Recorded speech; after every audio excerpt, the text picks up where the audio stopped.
Can you believe this? A former federal employee decides to use her work computer to search prior assassinations of POTUS, how to bring a gun into a federal facility, and the phrase, I'm going to POTUS. Now, a lot of people do a lot of searches, okay? But this fella, 35-year-old fella, he decides on April 21st to use his personal email address to send a threatening email to the White House, threatening to off POTUS.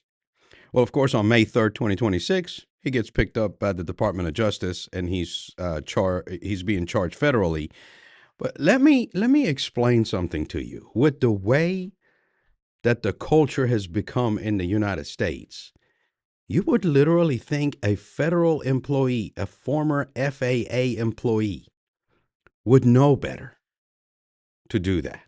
Okay? We obviously don't want to expect everyone to follow the rules because people get radicalized and indoctrinated and they have to speak their mind. But there's a point in time where you start thinking, a federal employee working for the FAA? Are you serious? Okay?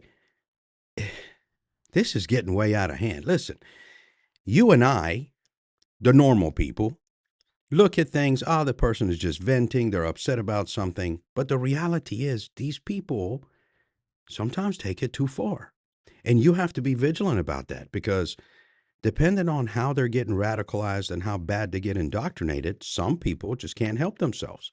They're going to take action and mobilize and do something atrocious, not just against POTUS, but what if they're getting indoctrinated by a terror group from overseas? Always be vigilant and pay attention to leakage when people are telling you that certain things. You know, you could scroll TikTok, Facebook, all these different social media, and you could just look at the comments. I'm sure some of my videos, there'll be people justifying certain things that I'm covering.